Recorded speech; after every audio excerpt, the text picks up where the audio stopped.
dipersembahkan oleh Alhamdulillah. Waalaikumsalam warahmatullahi Bawa apa nih? wabarakatuh. Waduh, mantap. Bawa roti, Pi. Sahur, Pi. Alhamdulillah Papi udah gabung nih. Duduk, Yuk. Pak. Ayo, yuk. Mau pakai sendok apa pakai tangan, Pi? Aja. Ini Pak, tadi Enak kali, kita Pi. juga lagi sambil ngobrol-ngobrol. Terus ditanyain tentang konsep banyak anak, banyak rezeki. Nah, itu Papi setuju nggak? Menurut Papi gimana tuh? Kalau menurut Papi sih nggak harus gitu ya. Anak-anak tuh bawa rezekinya masing-masing. Allah sudah memberikan rezeki. Ada yang sukses, ada yang itu. Segalanya tuh rezeki udah ditentuin lah. Masya Allah. Ini Koko juga pengen bacain ayatnya ya. Ini dari Quran surat ke-11, surat Hud di ayat ke-6 ya. Pas pojok kiri atas, pergantian juz 12. A'udzu billahi minasyaitonir rajim. Bismillahirrahmanirrahim. Wa ma min dabbatin fil ardi illa 'ala Allahi rizquha wa ya'lamu mustaqarraha wa mustawda'aha kullun fi kitabim mubin. Perhatikan. Tidak ada satupun hewan atau siapapun yang bergerak di atas bumi ini melainkan dijamin rezekinya oleh Allah. Dia mengetahui tempat kediamannya dan tempat penyimpanannya, semua tertulis dalam kitab yang nyata di Lauh Mahfuz. Jadi, kayak yang tadi kau sempat cerita bahwa semua hamba terlahir itu udah dijamin rezekinya. Bahkan ketika misalkan ada yang berpikiran, aduh banyak anak nanti gimana rezeki, uang pangkal segala macam. Itu orang tuanya ternyata nggak ada umur pun, selagi itu hamba hidup, Allah pasti masih ada rezekinya. Kalau ada yang meninggal pas masih kecil karena kelaparan gimana? Berarti bukan karena nggak ada rezekinya, karena memang kata Allah, memang udah takdir umurnya cuma segitu.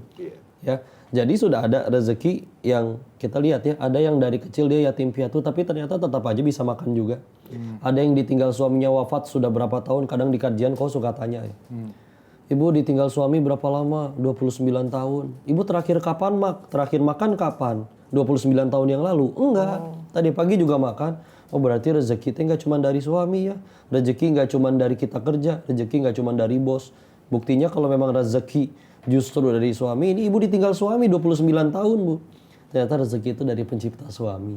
Ternyata anak-anak dapat rezeki juga tidak hanya dari orang tua, tapi dari ya pencipta orang tua. Orang-orang pada jadi jalan aja. Kita nanti kalau misalnya kayak di lampu merah, terus sedekah gitu. Itu belum tentu kitanya yang dermawan loh. Bisa jadi memang ada rezeki orang itu yang nyangkut di dompet kita. Itu kita mau tahan kayak gimana, demi Allah nyampe pasti ke dia. Pasti keluar. Betul. Ya. Berarti kita cuman jadi jalan maha baiknya Allah. Kita yang cuman jadi jalan diizinin untuk kecipratan rezekinya buat pulang ke hadapan Allah. Jadi aslinya mah yang dermawan Allah lagi ngasih ke hamba-hambanya. Kita cuman jadi jalan. Mau kita tahan kayak gimana, nyampe pasti ke dia. Pasti kita keluar dari dompet kita. Tahu-tahu sakit lah jadi harus ada biaya dokter. Tahu-tahu ban bocor lah jadi harus biaya tukang tambal ban. Jadi ya udah bismillah. Udah takdir dari Allah dan kita dijamin. Kok Ya. Mami mau tanya.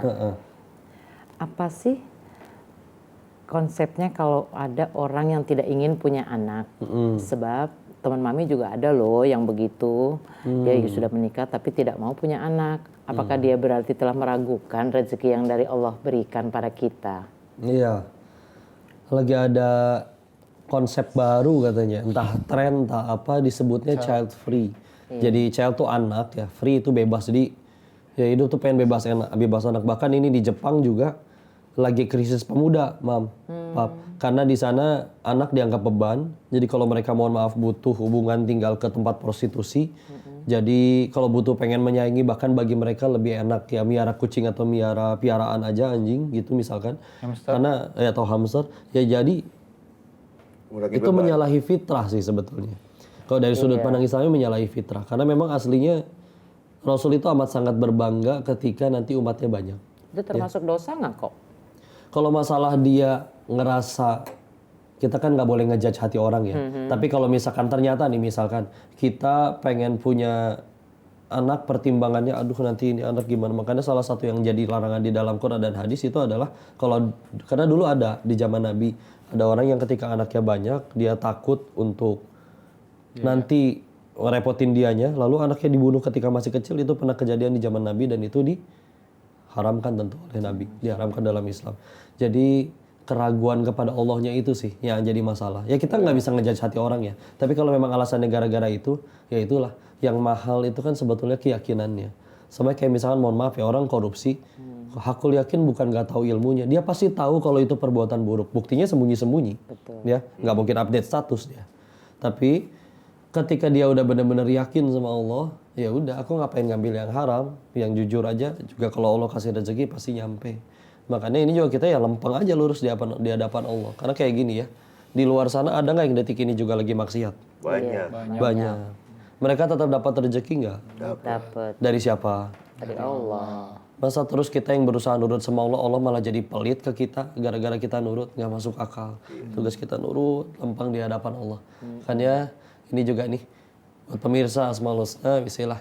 Kalau nanti bakal bahas lebih banyak lagi, lebih lanjut lagi tentang konsep anak, banyak rezeki dan lain-lain. Dan yang paling penting ini kayaknya kita juga udah mau siap-siap sahur ya. Pemirsa juga mungkin udah sahur, jangan kemana-mana.